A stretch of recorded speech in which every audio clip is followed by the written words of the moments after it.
प्रियंका गांधी ने केंद्रीय मंत्री स्मृति ईरानी पर निशाना साधते हुए कहा कि हमें सिखाया गया है कि जनता सर्वोपरि है और हम यहाँ देख रहे हैं एक नई राजनीति हो रही है। जनता के जज्बातों का इस्तेमाल किया जा रहा है, सत्ता बटोरने के लिए जनता को गुमराह भी किया जा रहा है। उन्होंने कहा कि स्मृति ईरानी यहाँ राहुल को हराने के लिए आई है, ये आपके प्रति श्रद्धा की वजह से नहीं आई है। वो कैसे समझेंगी ये रिश्ता। उन्होंने झूठ फैलाया है कि हम आपकी जमीन हड़पने आए हैं। स्वयं सहायता समूह की जो परियोजना बनाई गई थी, क्या उसके माध्यम से हम आपकी जमीन हड़पना चाहते हैं? क्या हम आपको लूट रहे थे? हमारे दिल में सिर्फ परिवारवाद की भावनाएं हैं। एक पुराना रिश्ता है जो हमारे परिवार और आपके बीच में था। वो थोड़े समय के लिए थम गया लेकिन टूटा नहीं है, क्योंकि ये रिश्ता कभी टूट नहीं सकता। उन्होंने कहा कि थोड़े ही समय में कोरोना आया। मुझे याद है, मैं उत्तर प्रदेश की प्रभारी थी। हम लोगों ने हेल्पलाइन सेंटर खोला था और 16 घंटे काम भी किया था। मोदी की सरकार ने लॉकडाउन कर दिया था, कोई व्यवस्था नहीं दी थी। अचानक सारी ट्रेनें और बसें बंद कर दी गई थी।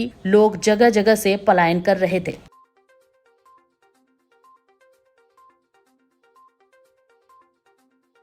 सिर्फ सत्ता का मोह लिए घूमते हैं, सिर्फ अपने लिए सत्ता चाहते हैं। ये समझ नहीं पाते हैं कि सत्ता जनता ने ली है, जनता के प्रति दिल में कोई श्रद्धा नहीं है। वो लोग इस बात को समझ नहीं सकते। वो लोग आज आपकी सच्चाई को भी नहीं समझ सकते। कट चुके हैं आपसे। प्रधानमंत्री जी मंच पे खड़े होकर कैसी कैसी बातें करते हैं कि कांग्रेस पार्टी एक्सरे की मशीन लेकर आपके घरों में आकर आपके गहने चुराएगी, आपका मंगलसूत्र ढूंढ निकालेगी और उसको चुरा लेगी और आपकी संपत्ति किसी एक कौम को दे देगी। और आपके पास 2 भैंसे हैं तो एक भैंस भी चुरा लेंगे। ऐसी बातें प्रधानमंत्री जी कर रहे हैं। पद की गरिमा क्या है? पद क्या है? देश के प्रति जिम्मेदारी क्या है? देश क्या सोचेगा?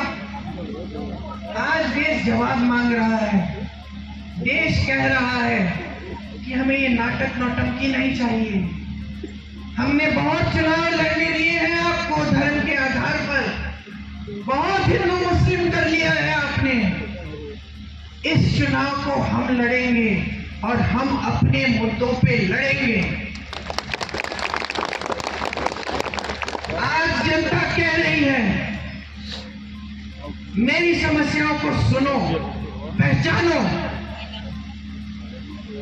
महंगाई से जूझ रहा हूं, तड़प रहा हूं, अपने बच्चे को पढ़ा नहीं पा रहा हूं, कोई बीमार पड़ता है परिवार में उसका इलाज नहीं कर पा रहा हूं, मेरी खेती के सामान नहीं मिल रहे हैं, खेती से कमाई नहीं हो रही है, मेरा बच्चा पढ़ा लिखा है, मैंने शिक्षित किया उसको मेहनत करके, लेकिन बेरोजगार है। आज जनता कह रही है मेरी आवाज सुनो। आज जनता कह रही है कि बहुत हो गया है, हमें वो पुरानी राजनीति वापस चाहिए। रिश्ते जब हमने बनाए तो इन्होंने भी बनाए, सेवा जब हमने की तो इन्होंने भी की, श्रद्धा जब हमने दिखाई आपके लिए तो इन्होंने भी दिखाई। जब हम आपकी समस्याओं को समझे तो इन्होंने भी आपकी समस्याओं को समझा।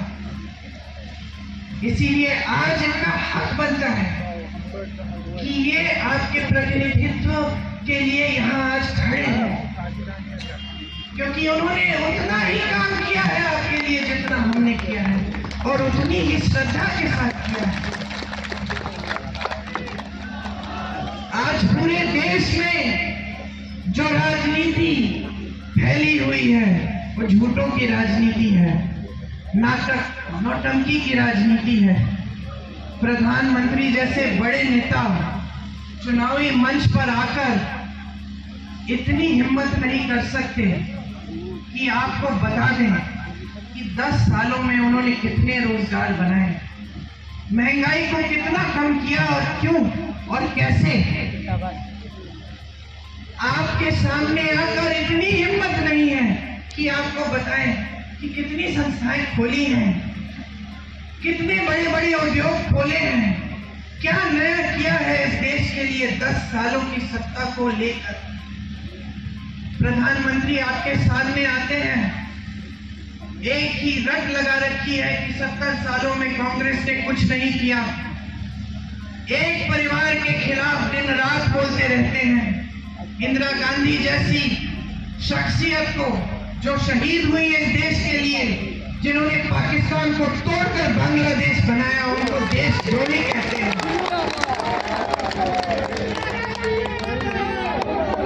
राजीव गांधी जैसे देशभक्त को देशद्रोही कहते हैं। कहते हैं कि राजीव गांधी ने अपनी मां की विरासत को टैक्स न भरने के लिए कानून बदल डाला। वो कभी नहीं समझ पाएंगे। राजीव गांधी ने अपनी मां से धन दौलत नहीं ली विरासत में। विरासत में उनको इस देश के लिए मर मिटने का जज्बा मिला, शहादत मिली। यही उनकी विरासत थी। पाक है ये रिश्ता, सेवा का रिश्ता है और शहादत का रिश्ता है, प्रेम का रिश्ता है और खून का रिश्ता है। ये कभी नहीं टूटेगा। यहाँ आपका कोई भी सांसद बने,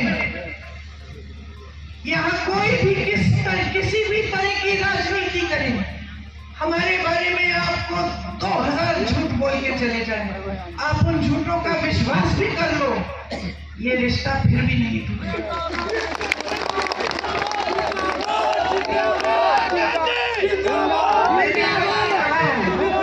मैंने आपसे कहा शुरू में कि अगर अपने जीवन में एक ऐसा इंसान था जिसे मैंने पूजा, वो मेरे पिताजी थे। ये मेरे पिताजी की कर्म भूमि है। मैं इस भूमि को भी पूजती हूँ। मैं इस भूमि को भी पूजती हूँ। ये भूमि मेरे लिए पवित्र भूमि है। ये भूमि राहुल के लिए पवित्र भूमि है।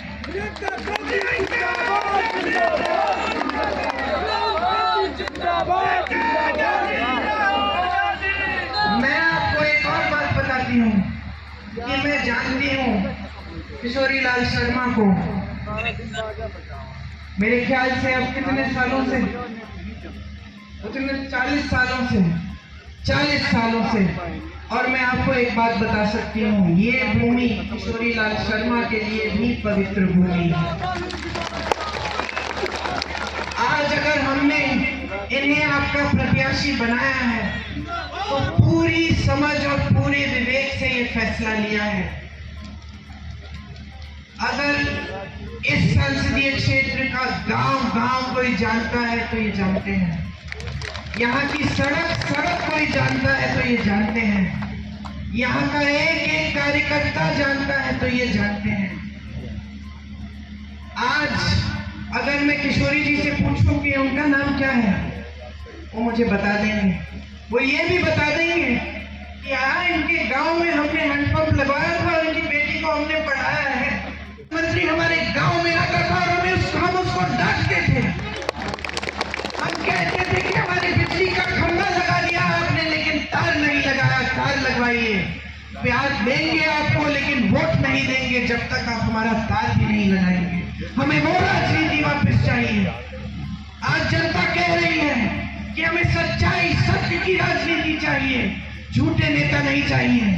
हमें वो नेता चाहिए जो सच बोलने की हिम्मत करे हमारे सामने। जनता कह रही है कि हम ऊब चुके हैं। ये धर्म के नाम पर, जाति के नाम पर बहुत गुमराह किया है आपने हमको। अब हमारे सामने आओगे तो हमारी बात करो, हमारे मुद्दों की बात करो। चुनाव लड़ोगे तो हमारे मुद्दों पे लड़ो।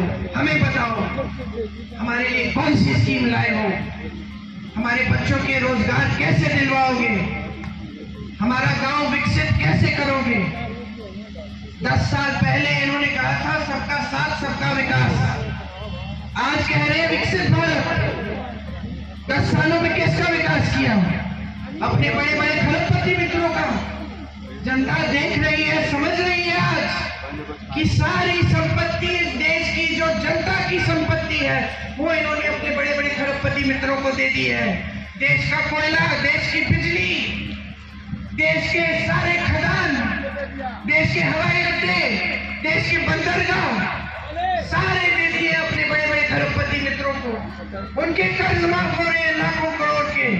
देश का किसान, उत्तर प्रदेश का किसान 1 लाख रुपए के लिए कर्ज लेता है, अपनी बेटी की शादी करने के लिए कर्ज नहीं दे पाता है और आत्महत्या करता है। उत्तर प्रदेश का किसान कतार में खड़ा होता है खाद वितरण के लिए, 2-2, 3-3 दिन खड़ा रहता है ये सोच के कि खाद मिलेगा, कमाई हो जाएगी। उसी कतार में खड़े खड़े मर कर गिर जाता है। मैं उसके घर गई हूँ। हमें सिखाया गया था कि जनता सर्वोपरि है और हम अपनी आंखों के सामने देख रहे थे कि एक नई राजनीति उभर रही है। चुप रहो यार। जनता के जज्बातों का इस्तेमाल कर रही है, सत्ता बटोरने के लिए जनता को गुमराह कर रही है। यहाँ अमेठी में है, ये लोग क्या समझेंगे? स्मृति जी क्या समझेंगे? ये तो यहाँ पे आपके लिए थोड़ी आई, ये तो राहुल जी को हराने के लिए आई है, ये राहुल जी से लड़ने के लिए आई है, ये आपके प्रति श्रद्धा की वजह से नहीं आई। वो कैसे समझेंगी ये रिश्ता? इन्होंने झूठ फैलाए कि हम आपकी जमीन हड़पने आए थे, कि जिन महिलाओं के जिस समूह में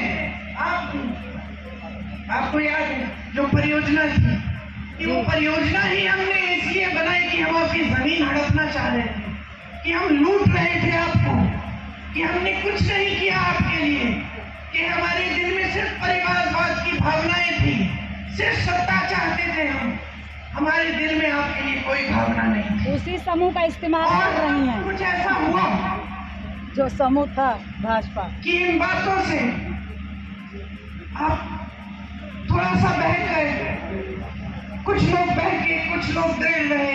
जो भी हुआ, राहुल जी वो चुनाव हारे और एक पुराना रिश्ता जो आपके बीच, हमारे परिवार के बीच था, वो थोड़े समय के लिए थम गया, लेकिन टूटा नहीं, क्योंकि ये रिश्ता कभी टूट नहीं सकता। थोड़े ही समय में कोविड आया, कोरोना आया।